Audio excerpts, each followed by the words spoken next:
Hello, my friends. Your buddy Phil here, project management trainer and coach. Welcome to PMP Journey. Today, we're going to be talking about why cheating is tough on the PMP exam. Now, the PMP exam, it's a 230 question test, but the questions are not like the typical questions you see. Even the simpler questions, they still need quite a bit of thought. Now, I want you to imagine you are on this exam and in front of a proctor. How would you cheat on a question like this if you didn't already know where to find the answers? Take a look at this question. It's a straight up definition question, but nonetheless, this could be pretty tough to do consistently for 180 questions. Projects may be separated into distinct phases or subcomponents. These phases or subcomponents are generally given names that indicate the type of work done in that phase. Examples of phase names include, but are not limited to. So what I want you to do is try finding the answer to this in any of the documents or books you have. Even if you had those books in front of you, it would be hard to find the answer to this if you don't know it. If you don't know it, you don't know it. The only way to cheat with a question like this would be to have someone who knows the answer taking the exam with you. Because if you don't know it, you don't. All right, 3, 2, 1. Okay. The answer to this is C. This is the only legitimate phase name in all that's included because we know the process groups are not phases. Decision points and analysis is random, but on page 20 of the PMBOK guide, 6th edition, you find all the other options are not typical project phase names. Let's take a look at another question, and this time one written by your friends, the PMI. Let's take a look at a question from the infamous mock exam series. I want to show you, I want to underscore further why it could be hard to cheat on this exam. Let's take a look. Your company has several associated agencies and stakeholders, so you're performing a detailed stakeholder analysis using appropriate tools and techniques in order to align expectations and gain support for the project. Which of the following is an outcome of this project step?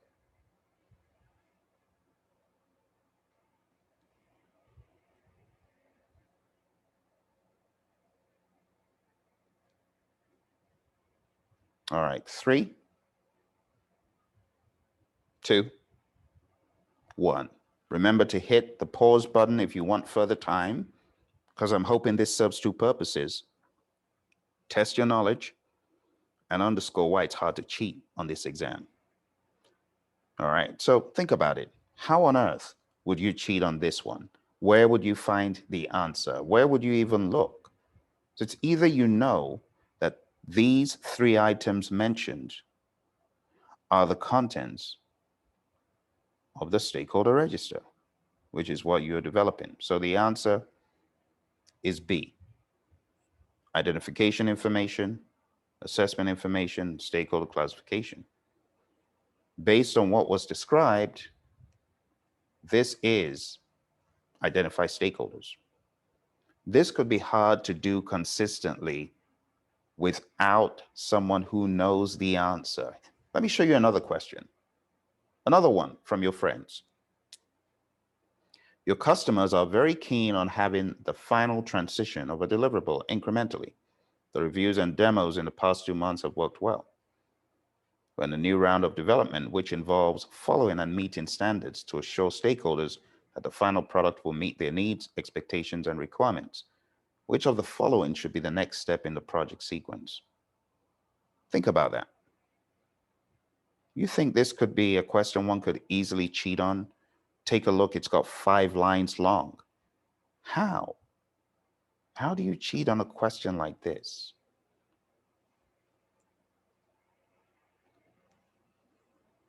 All right, let's take a look at the answer. 3, 2, and 1. Okay.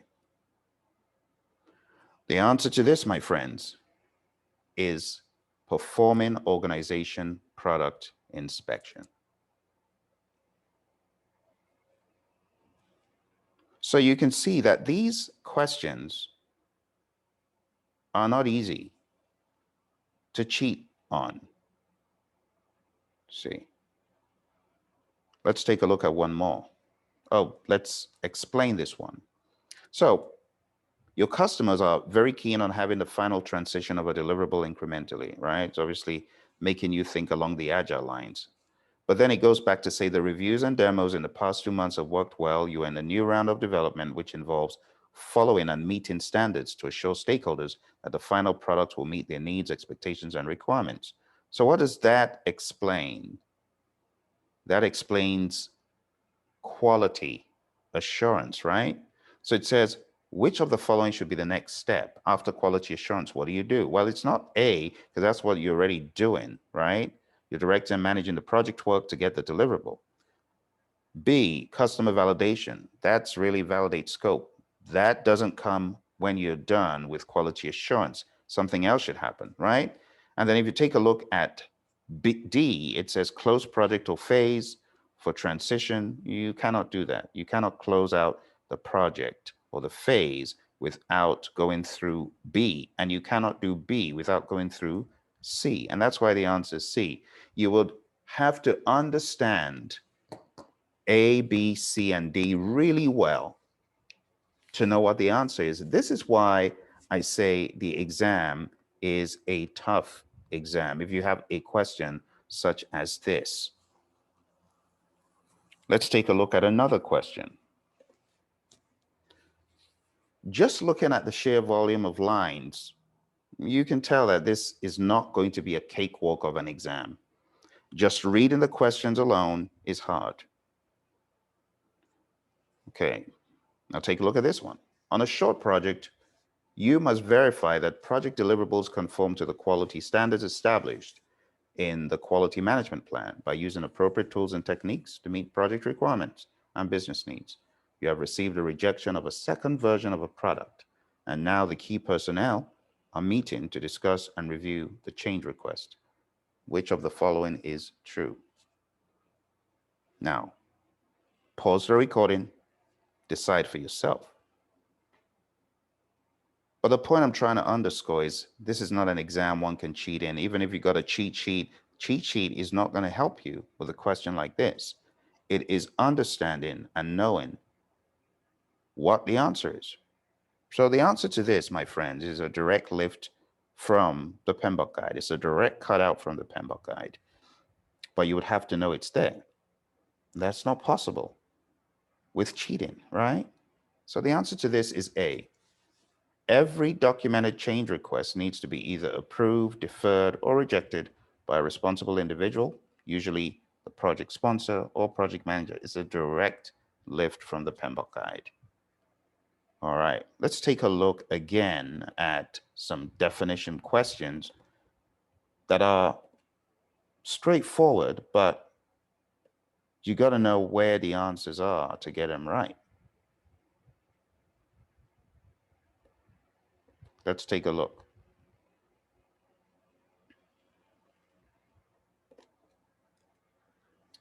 You are in the process of developing a plan based on the project scope, schedule, resources, approved charter, and other information. You are estimating techniques in order to manage certain project cost parameters. Which process does this describe?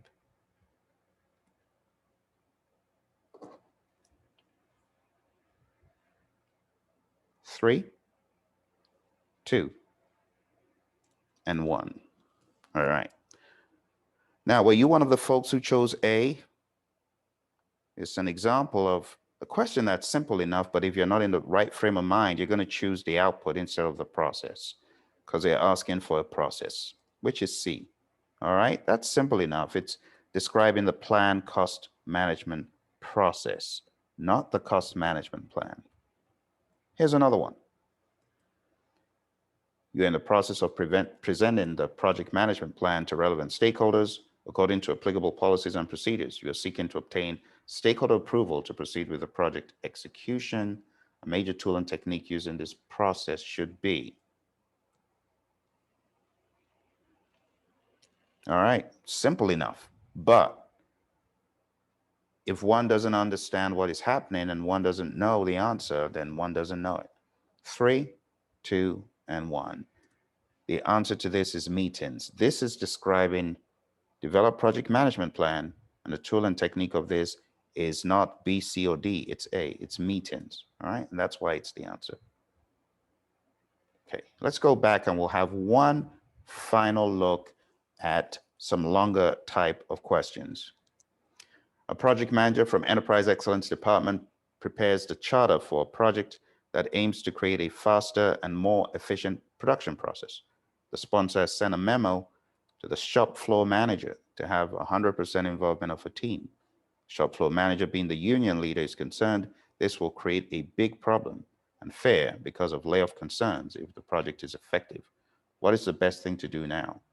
A typical question. It's one of those from your friends.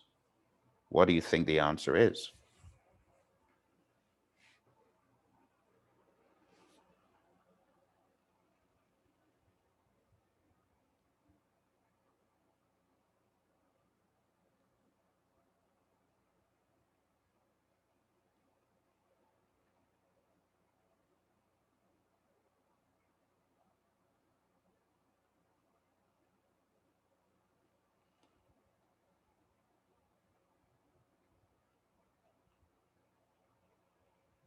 All right, 3, 2, and 1.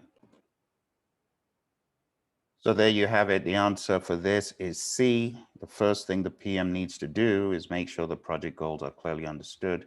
And that's by taking a look at the SOW along with the shop floor manager. So the bottom line, my friends, from all of this is it is going to be hard for anyone to cheat on an exam like this. PMP exam is not a cakewalk. It's a pretty tough exam. I hope you found this to be useful. Speak to you soon. Bye for now.